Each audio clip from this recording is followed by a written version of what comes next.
Et nous sommes à notre 4e étude sur Jésus est rejeté dans le monde dans lequel nous vivons. Jésus n'est pas accepté. Et une des raisons pourquoi on a dit Luc a écrit ça à Théophile, parce qu'il faut toujours reculer là. N'oubliez pas ça, reculez toujours quand vous étudiez un passage de la Bible. Prenez toujours un pas de reculon et dire, je suis en train de lire un texte, mais c'est quoi son contexte?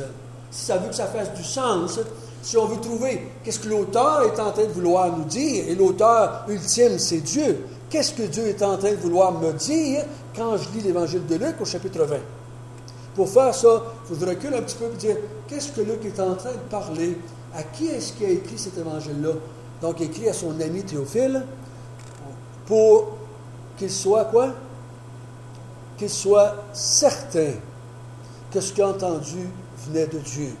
Donc, encore rendu au chapitre 20, Théophile est en train de vouloir convaincre son chum Théophile que ce qu'il a entendu, c'est vrai, c'est la vérité.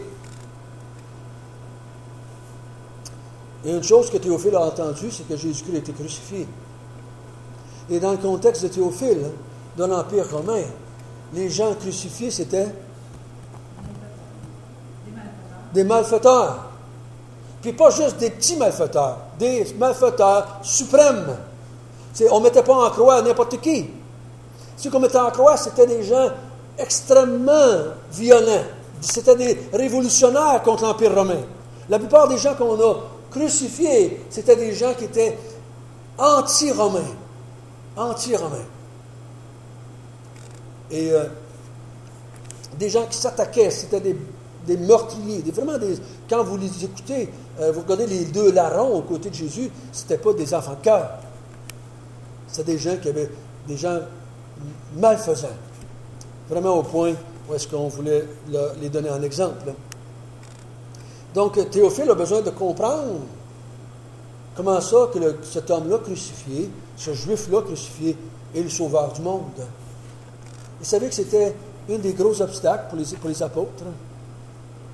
C'est un des gros obstacles pour les apôtres. Les apôtres, jusqu'à la dernière minute, ils ont voulu empêcher que Jésus soit crucifié. Vous vous souvenez, Pierre? On va voir la semaine prochaine, dans 2-3 semaines. Sans son épée. Ils ne vont pas te tuer, Seigneur. Je ne vais pas les laisser faire. Ils ne vont pas te mettre en croix. Dieu ne veut pas. Il ne veut pas ça. Ils ne comprennent pas. Ils ne comprennent pas que leur Messie doit mourir sur une croix. Le supplice suprême pour les bandits suprêmes, si je peux employer ça comme ça. Ils ne comprennent pas. Ils s'objectent à ça. Je vous dis des fois, les apôtres n'ont pas compris grand-chose, vous savez. Avant que le Saint-Esprit vienne dans leur cœur, ils n'ont pas compris grand-chose. Ils ont compris certaines choses. Mais pas beaucoup de choses. Et Luc ici veut démontrer à Théophile pourquoi est-ce Jésus a été mis en croix. Est-ce que c'était valable? Est-ce que les Romains ont eu raison? Est-ce que les Juifs ont eu raison de demander sa mort? Et on a vu ensemble qu'ils donnent différentes raisons. Ils ont eu différentes raisons de rejeter. Et la réponse ultime à la fin de l'Évangile de Luc, ou à la fin du jugement, ou quand il est passé devant Pilate, devant Hérode, on va voir que Pilate va dire, il n'a rien fait de mal. Il n'a rien fait qui justifie que vous voulez le crucifier. Il n'a rien fait, ce gars-là. Et ils l'ont mis en croix pour d'autres raisons. Des raisons qui ne sont pas valables. Première raison qu'on a vue, pourquoi est-ce qu'ils l'ont rejeté? C'est parce que Jésus est venu et a commencé à crier partout, à prêcher, à enseigner. Je suis venu sauver des pécheurs. Je suis venu sauver des malades, des perdus. Je suis venu guérir des aveugles. Donc, tout ce qu'il disait de l'être humain, c'était pas très positif. C'est pas ça qu'on veut entendre d'être humain. Quand le Messie s'est présenté et il dit, je viens sauver des pécheurs que vous êtes, les pécheurs que vous êtes, ils n'ont pas aimé ça, les Juifs. Parce que les autres s'attendaient que le Messie va venir, il va dire, je viens vous délivrer des Romains. Je vais vous donner la prospérité, la santé. C'est ça qu'ils voulaient entendre, pas un homme qui leur disait qu'ils étaient des pécheurs. Ils n'ont pas aimé ça. Et quand on annonce l'Évangile, on s'aperçoit que les gens n'aiment pas ça non plus, quand on leur dit qu'ils sont des pécheurs et qu'ils ont besoin de se repentir. Deuxièmement, ils l'ont rejeté parce qu'il s'est présenté comme un roi. Mais pas un roi qui venait les servir, mais un roi qui voulait se faire servir. Oh, ça, ils n'ont pas aimé ça non plus. Vous savez, l'apogée de toute civilisation humaine, si vous lisez un petit peu l'histoire de l'humanité, l'apogée, ce qu'on désire le plus, c'est la démocratie. La démocratie, ça veut dire quoi? Je suis le boss, moi. C'est ça que ça veut dire la démocratie, savez-vous ça? Je décide, moi, le citoyen. Moi, je décide. C'est moi qui ai tous les droits. Si tu ne fais pas mon affaire, je te débarque, gouvernement. Tu ne fais pas ce que je veux autour de là. Je vais en mettre un autre qui va faire ce que je veux. Je suis le boss. C'est ça la démocratie, vous savez. Je vais vous dire un secret, peut-être que vous savez déjà. Dans le ciel, ça n'existera pas la démocratie. Ça n'existera pas en tout. Il va y avoir un roi dans le ciel et tout le monde va faire ce qu'il dit. Ça n'existera pas, la démocratie dans le ciel. La démocratie, c'est l'invention des pécheurs, ça, la démocratie. C'est l'invention des pécheurs. Comme la monarchie aussi, c'est l'invention des pécheurs. Vous savez ça? Quand on a inventé la monarchie, quand on a demandé à Samuel, donne-nous un roi, donne-nous un monarque. Dieu a dit, c'est un gros péché que vous faites là. Un gros péché que vous faites là. Tous les systèmes humains et politiques que l'homme s'invente pour se gérer lui-même, c'est tous des péchés. Parce que la seule chose qui devrait exister, c'est la théocratie. Théocratie. Dieu règne. Dieu règne. Et c'est pour ça que, peu importe le système politique qu'on se donne, la plupart du temps, l'être humain, dans ce temps-là, manifeste son rejet de Dieu. Je ne veux pas que Dieu règne sur moi. Parce que peu importe le système politique qu'on se donnerait, si ce serait Dieu qui serait au-dessus de ça, ça serait correct. Vous savez ça? Un roi qui est dirigé par Dieu, c'est correct. Un gouvernement dirigé par Dieu, c'est correct. Même un dictateur dirigé par Dieu, ça serait correct. Ça n'a pas d'importance, la formule qu'on prend. C'est est-ce que Dieu qui règne là-dessus? Mais l'homme n'en veut pas. L'homme n'en veut pas. Il n'en veut pas. Et quand Jésus s'est présenté comme roi, et qu'il a accepté d'être couronné comme roi sur son petit angle, sur son ânesse, les autorités ont crié « Arrête, arrête, arrête-nous ça tout de suite! » On n'en veut pas de ça. Ils l'ont rejeté à cause de ça. Ils vont le dire un peu plus loin. « Il se fait roi! Et nous avons que roi que Pilate ou bien que César. On veut que ce soit César qui règne sur nous. On ne veut pas l'avoir comme roi. Lui, il se présente comme roi. On ne veut pas l'avoir. » C'était le cri de la foule pour qu'on le crucifie. L'autre chose qu'on a vu ensemble, c'est que Jésus reprenait les gens. Et il y a une chose qu'on n'aime pas, les êtres humains, pécheurs que nous sommes, on n'aime pas être repris. Qui aime ça, être repris? Personne. On aime être complimenté plutôt, hein? On aime être complimenté. On aime que les gens nous tapent dans le dos, puis nous disent qu'on est fin, qu'on est gentil, C'est ça qu'on veut, dans le fond, les pécheurs. Mais Jésus est venu, c'est pas ça qu'il a fait. Hein? C'est pas ça qu'il a fait. Il a repris, des fois en public. Ici, là, dans notre texte à nous, c'est qu'il a repris les autorités en public. Ils n'ont pas aimé ça. Ils n'ont pas aimé ça. Mais Jésus n'a pas juste repris des gens en public, il a aussi repris des gens en privé. Il l'a fait aussi en privé. On le voit avec la femme qui est jugée par la foule. Hein, on l'amène, on l'a pris en flagrant délit d'adultère. Elle mérite d'être lapidée.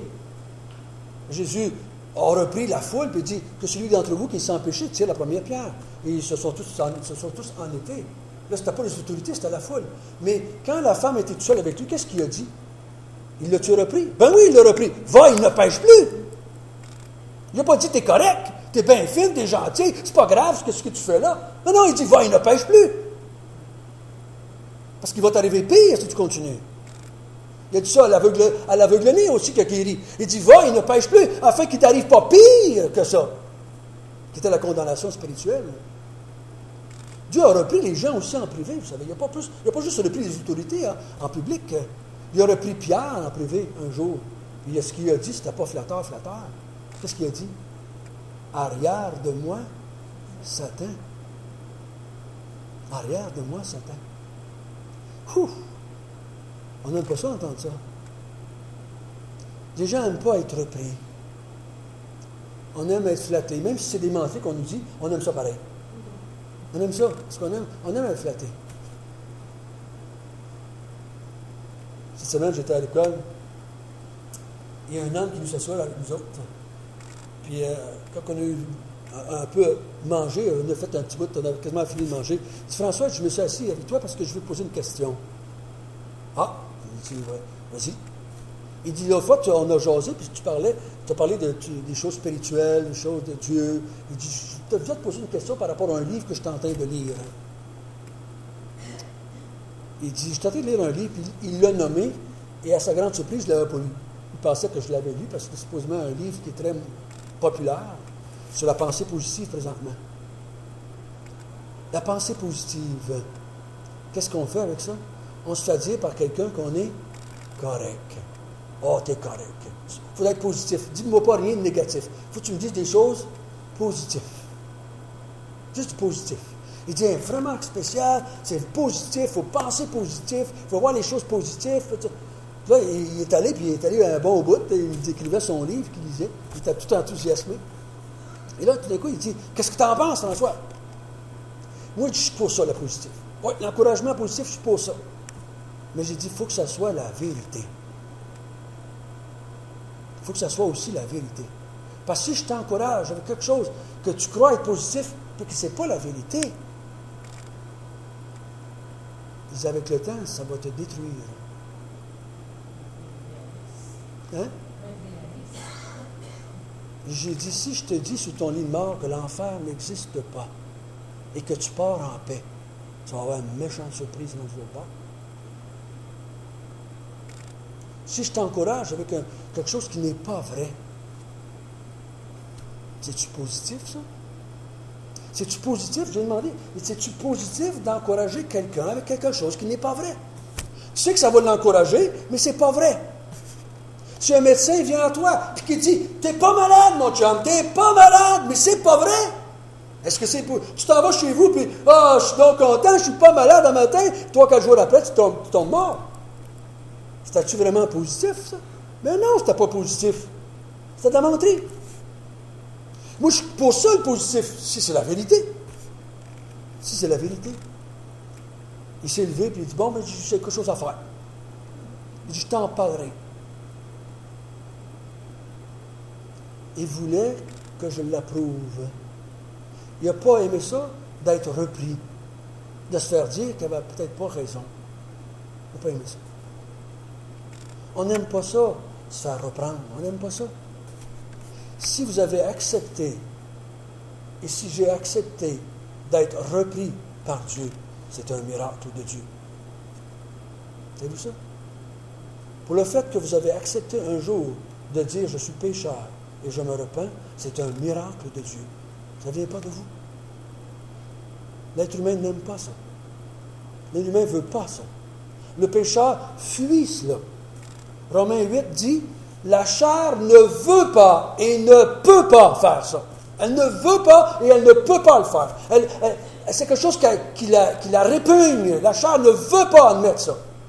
Et le premier homme qui a péché, dans le sens, il va dire le deuxième homme, Caïn, quand Dieu dit, où est-ce qu'il est ton frère Abel? Je ne sais pas. C'est ça que l'être humain.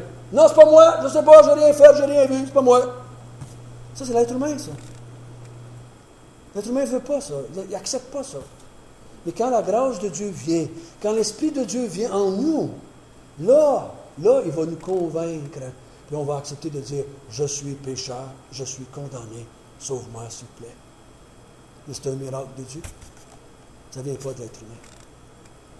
Et on va en avoir des preuves ce matin ici.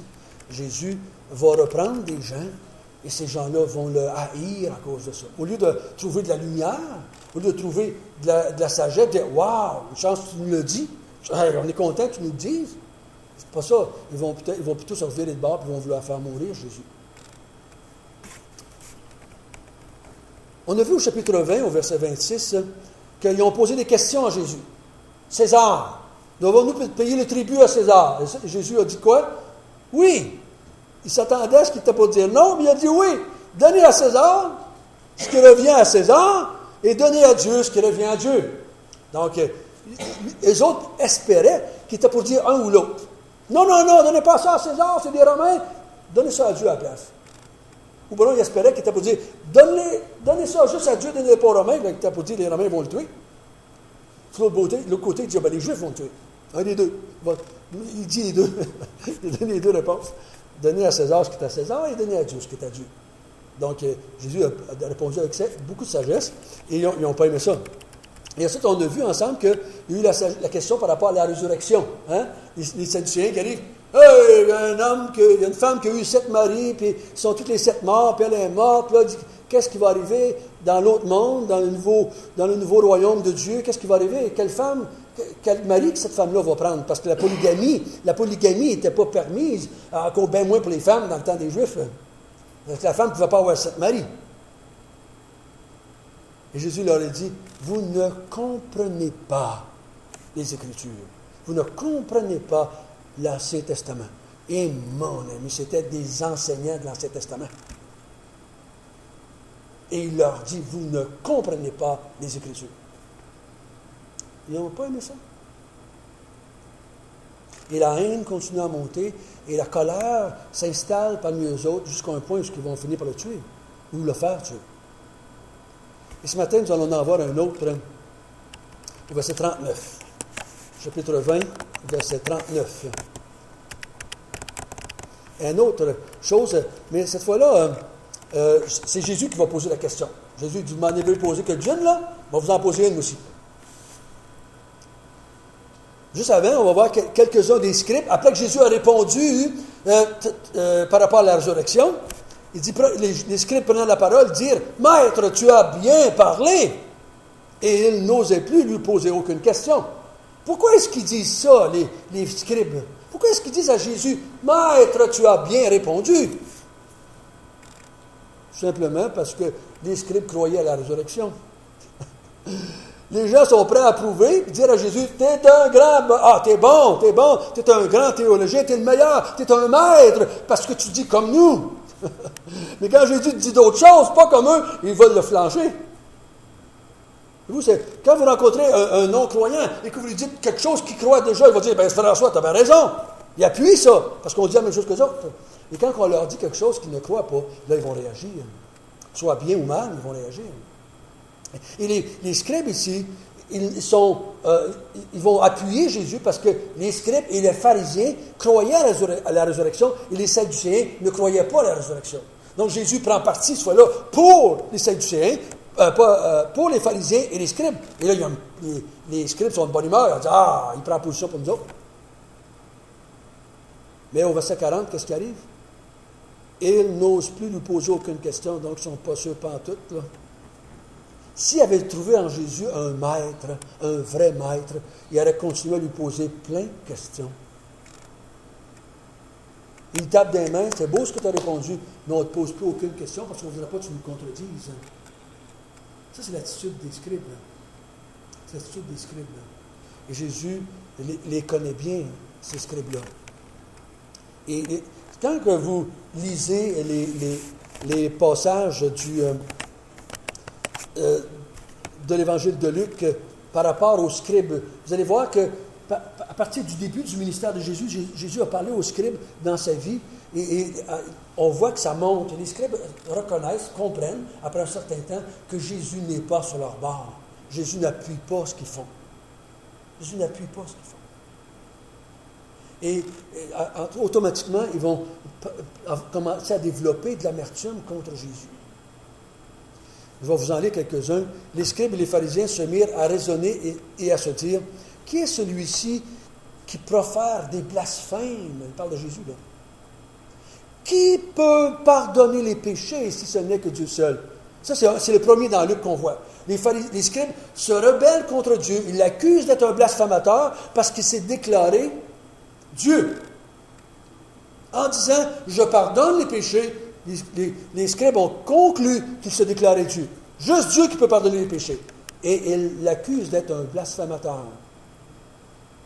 Dès le début du ministère de Jésus, ils voient que Jésus n'a pas la même pensée théologique qu'eux autres.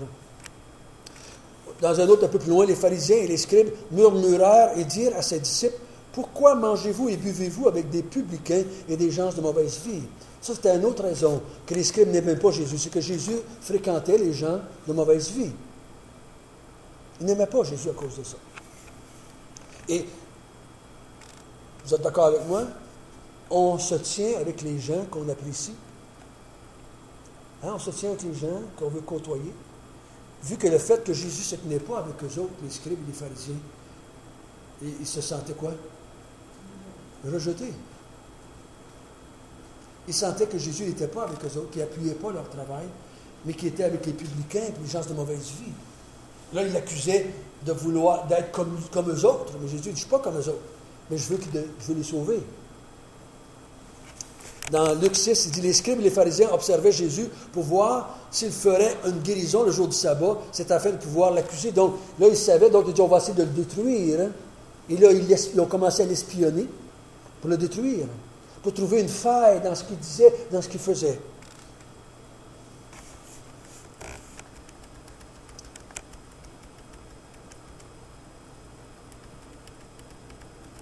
Mais ici, Jésus va se tourner et va leur dire, « Moi, j'ai une question pour vous autres, les scribes et les pharisiens. J'ai une question pour vous. » Verset 41. Jésus leur dit, « Comment dit-on que le Christ est le fils de David? David lui-même dit dans le livre des psaumes, « Le Seigneur a dit à mon Seigneur, assieds-toi à ma droite, jusqu'à ce que je fasse de tes ennemis ton marchepied. » David donc l'appelle Seigneur. Comment est-il son fils? Hop! Les scribes et les pharisiens criaient à tous ceux qui voulaient bien entendre que le Messie était le fils de David. Et c'était-tu vrai? Jusqu'à un certain point, c'était vrai, parce qu'il était descendant de David. Mais Jésus dit, vous avez manqué un peu le bateau, il vous en manque un peu. Il est plus que le fils de David. Parce que là, il va leur dire, pourquoi est-ce que David aurait-il appelé son successeur Seigneur? Un roi aurait pu appeler son fils prince, hein? Aurait pu l'appeler son fils, son enfant, par son petit nom. Il aurait pu donner beaucoup de noms. Mais un roi n'aurait jamais appelé son fils Seigneur. Donc il dit, il prend un psaume de l'Ancien Testament, puis il dit, regardez ce que David dit. Le Seigneur, qui est Dieu, a dit à mon Seigneur, qui était le successeur, assieds-toi à ma droite, jusqu'à temps que je te fasse de tes ennemis, le marchepied. Et Pierre va citer le même verset, ce même verset-là dans Acte 2, en parlant du Messie qui est là, qui est Jésus. Et là, les scribes sont pognés, encore une fois, puis ils ne savent pas quoi répondre. Ouais, c'est vrai ça. Pourquoi? Pourquoi est-ce qu'il l'appellerait Seigneur? C'est juste son fils. Ça n'a pas de sens, ça. Et encore une fois, Jésus remet en question leur enseignement. Remet en question. Le but, ce n'est pas de les détruire, vous savez. Je ne crois pas que Jésus était méchant à l'intérieur de lui, puis qu'il disait, « Ah, m'a épogné, m'a humilié devant tout le monde. Ah. » Non, c'est pas ça qui est le but. Le but, c'est quoi? C'est les amener à se convertir. C'est qu'ils comprennent que leur compréhension de l'Ancien Testament n'est pas exacte, et qu'ils peuvent dire, « Oh, ben on ne l'avait pas vu celle-là. On ne l'avait pas vu celle-là. » Merci de nous l'avoir dit, on va mettre ça dans notre bagage, puis on va maintenant comprendre que le fils de David n'était pas juste un humain, mais il était plus qu'un humain. Il était plus qu'un humain. Je me souviens d'avoir dit à quelques reprises dans mon ministère, à des témoins de Jéhovah, si vous pouvez me montrer que je comprends mal les Écritures, je deviens témoin de Jéhovah. J'étais sincère quand je les ai dit ça. Bien sincère. Si vous pouvez me prouver que j'ai erreur, que je fais erreur dans ma compréhension de la Bible, je deviens témoin de Jéhovah. Parce que si quelqu'un vous prouve que vous êtes dans l'erreur, si vous êtes intelligent pour Saint-Saëns, vous allez changer de direction, n'est-ce pas? N'est-ce pas? C'est ce qu'on va faire. Si on est borné, puis on dit, non, moi je suis baptiste, moi rester baptiste, même si je n'ai pas la vérité, moi rester baptiste, c'est ça d'être idiot. C'est d'être idiot. Si quelqu'un nous prouve qu'on est dans l'erreur, qu'on comprend mal les Écritures, si on est honnête, si on est sincère, on va changer de direction. C'est ça que Dieu a fait dans notre vie. Il nous a montré qu'on se comprenait mal, les choses spirituelles qu'on comprenait. Puis qu'est-ce qu'on a fait dans sa grâce? Il nous a poussé par son esprit à dire, oui, tu as raison, puis on a changé de direction. On est devenus des chrétiens. On a changé. Mais c'est normal, ça. C'est normal. On devrait changer de direction quand quelqu'un nous montre qu'on fait erreur dans ce qu'on comprend.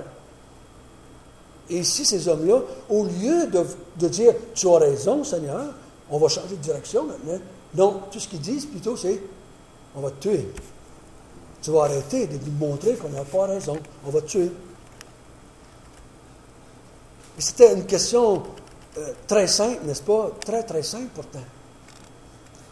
Et je crois que ça aurait dû être évident, mais vous savez, j'ai déjà dit je ne sais pas si je me semble que je l'ai déjà dit à vous autres aussi, si vous donnez une Bible à quelqu'un qui ne se sent pas pécheur, savez-vous qu'est-ce qu'il va voir dans la Bible? Un salut par les œuvres. Il va tout voir les textes qui prêchent le salut par les œuvres. Il ne verra jamais la grâce, parce qu'il ne se sent pas pécheur. Mais donner une Bible à quelqu'un qui se sent pécheur et qui sent le besoin d'être pardonné, il va voir le salut par grâce dedans. Parce qu'on voit bien juste ce qu'on veut bien voir, n'est-ce pas? On voit bien ce qu'on veut bien voir. C'est pour ça qu'il y a des millions de gens qui lisent la Bible, plus que nous, et ils ne voient jamais le salut dedans. Ils ne voient jamais le salut dedans. C'est pas parce que les gens ont une Bible qu'ils vont voir le salut plus, vous savez. Parce que la Bible, c'est le livre le plus vendu sur la terre, encore aujourd'hui. Puis les chrétiens, ce n'est pas les plus répandus. Vous pensez ça, hein? Donc Jésus, à cause de cette attitude de rébellion, qui ne veulent pas se repentir, il va se tourner au verset 46, puis là, il va parler à ses disciples, et dans ma tête, je disais ça cette semaine, je dis, j'espère qu'ils ne sont plus là. S'ils sont encore là, Jésus, ce qu'il dit, c'est pas facile à accepter.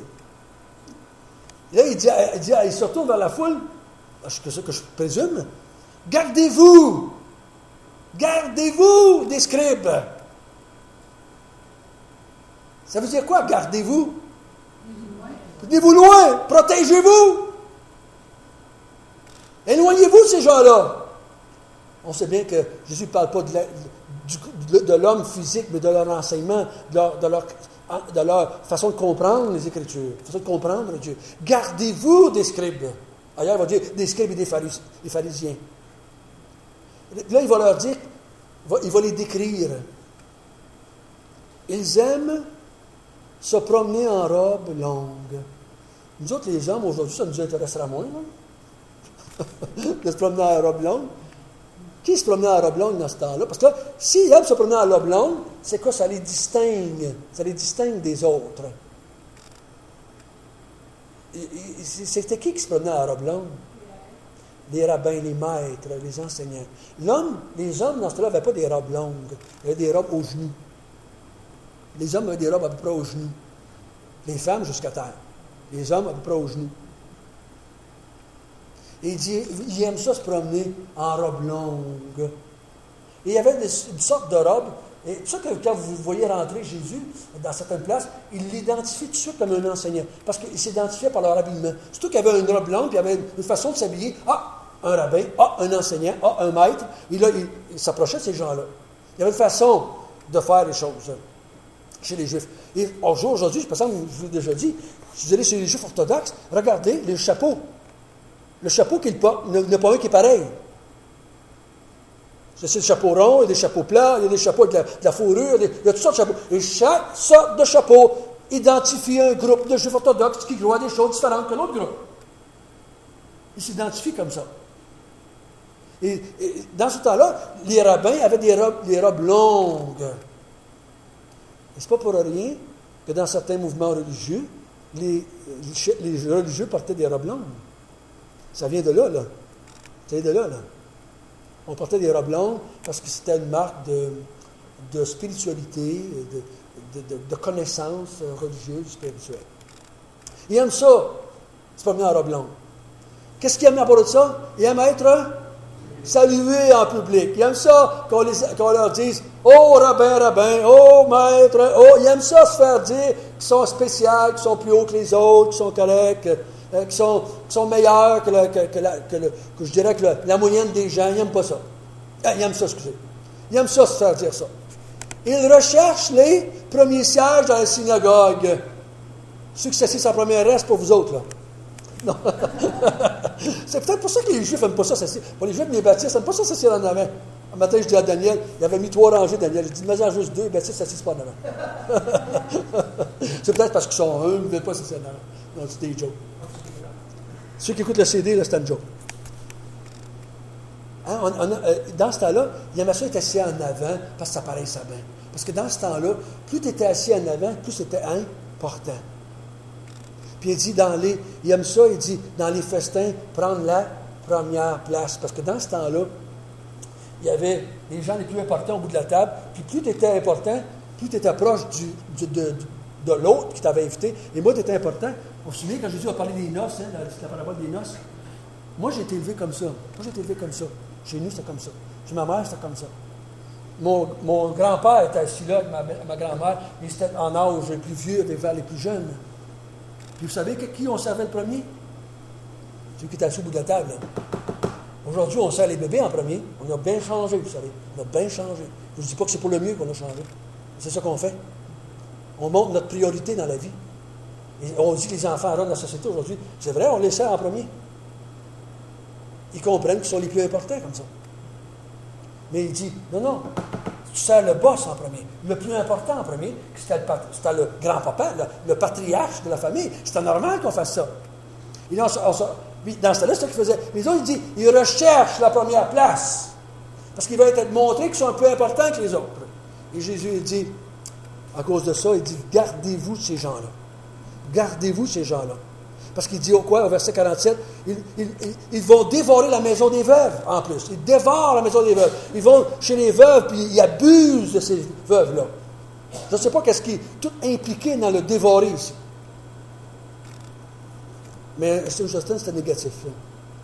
Ils font de longues prières par apparence. Ils veulent être vus. Ils se mettent sur le coin des rues, puis ils prient pour être vus. Ils pratiquent leur foi chrétienne pour être vus. Ils vont être jugés plus sévèrement. C'est pour ça qu'il dit, gardez-vous ces gens-là. Ils pratiquent leur religion pour être vus. Jésus l'avait dit dans Matthieu 6. Ils prient pour être vus, ils jeûnent pour être vus, ils donnent de l'argent pour être vus, ils font leur religion pour être vus. Il dit, vous avez eu votre récompense, vous avez été vus, vous avez eu votre récompense, vous n'aurez jamais de récompense de la part de Dieu pour ça. Vous savez, c'est la grande différence entre toutes les religions et le christianisme. Les religions font toutes leurs choses pour être vues. Le christianisme va être vu par Dieu. C'est tout que Jésus dit, rentre dans ta chambre, pratique ta foi pour être vu par Dieu. Oh, s'il y a des hommes alentour, des femmes alentour, c'est pas grave. Toi, tu le fais pour être vu par Dieu. Si tu fais quelque chose pour être vu par les hommes, tu auras reçu ta récompense, tu n'auras rien de moi. C'est pour ça que quand on exerce des ministères, il faut toujours se poser la question, pour qui est-ce que je le fais? Pourquoi est-ce que je le fais? Est-ce que je le fais pour Dieu? Sinon, j'arrête de le faire. Moi, je dis ça aux gens. Il y a des gens qui viennent me voir et disent, François, moi, je ne ferai plus ça dans l'Église. Mais je dis, ça ne me dérange pas. Tu ne le faisais pas pour moi. Tu le faisais pour Dieu. Si tu le fais pour Dieu, arrange-toi avec Dieu. Parle-en avec Dieu. Si Dieu te montre que c'est temps d'arrêter, arrête. C'est pas pour moi que tu le fais. Tu le fais pour Dieu. J'espère que tu n'as pas commencé à le faire pour moi. J'espère que tu as commencé à le faire pour Dieu.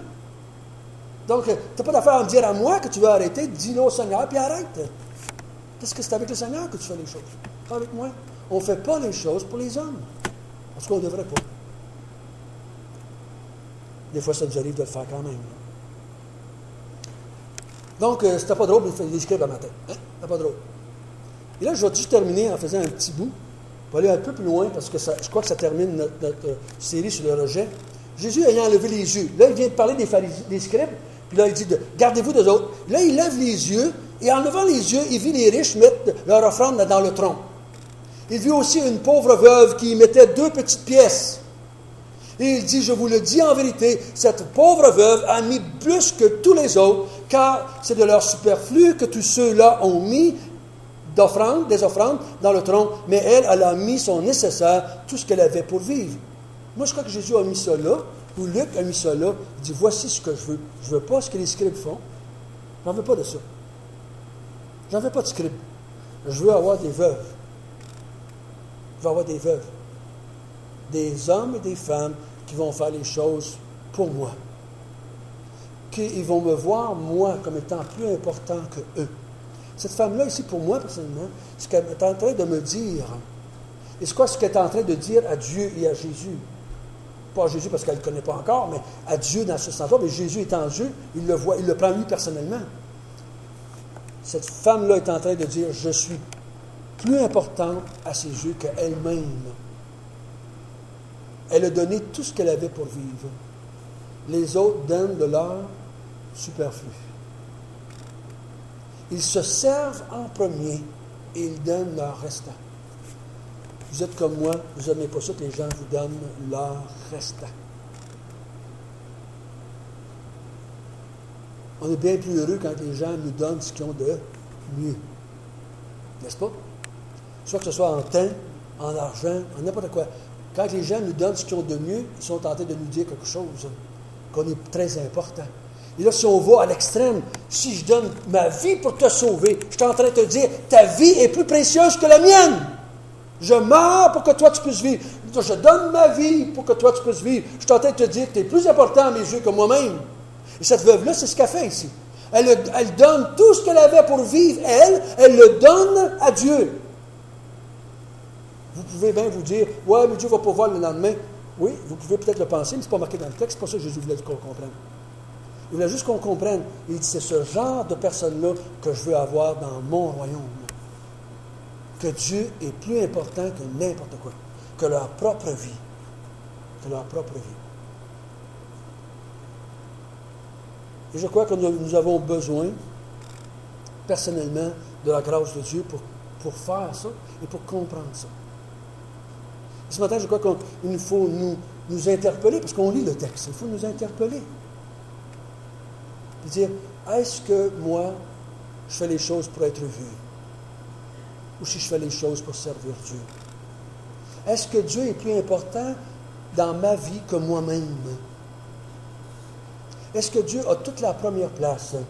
Est-ce que je suis prêt à mourir? Est-ce que je suis mort pour que Dieu puisse être glorifié? Une grande question, hein? Une grande question. Il me semble qu'il est plus dur à répondre que est-ce que tu es sauvé ou pas? Si on dit, es-tu sauvé? Ah oui, je suis sauvé. Mais est-ce que Dieu est plus important que ta propre vie? Est-ce que tu es mort pour lui? Est-ce que c'est maintenant pour lui que tu vis?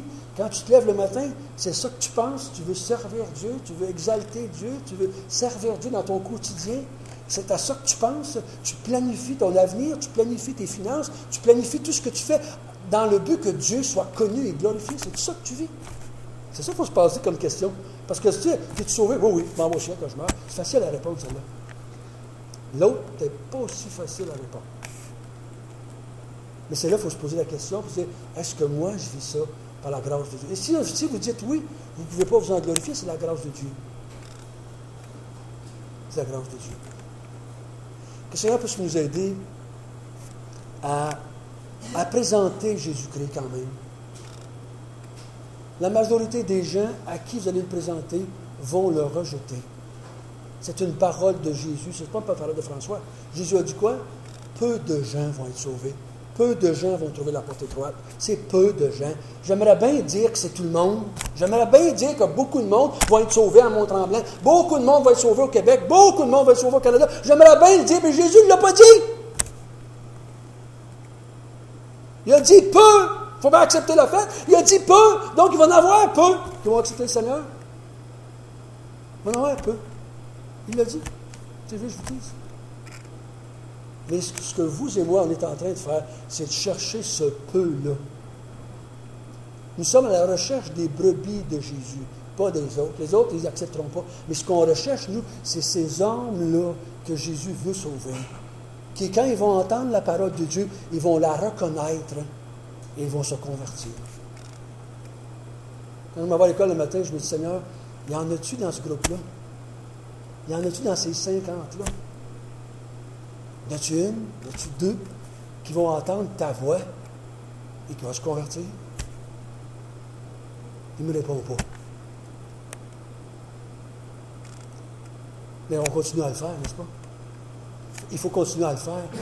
Même si on sait qu'il va en avoir peu, on continue à le faire. On répand l'Évangile partout ce qu'on va, dans le but que peut-être il y a une brebis là qui va entendre, qui est une brebis de Seigneur, qui va entendre la prédication, qui va tout de suite, les oreilles vont se retourner, hop, ça c'est pour moi, puis ils vont se convertir. C'est cela qu'on cherche. Prions ensemble.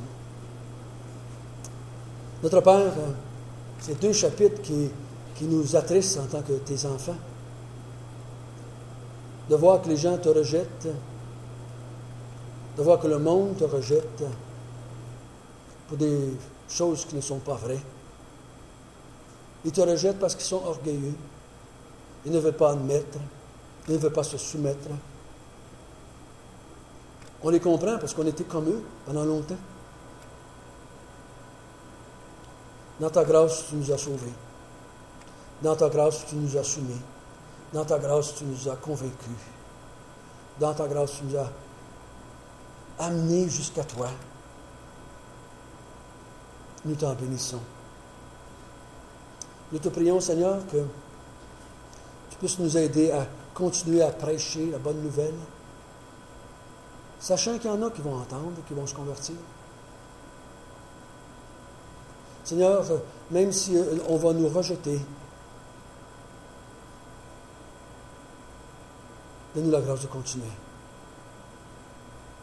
Dans nos maisons, dans nos amis, nos confrères, nos consoeurs de travail. Fais qu'on puisse continuer pour la gloire de ton nom.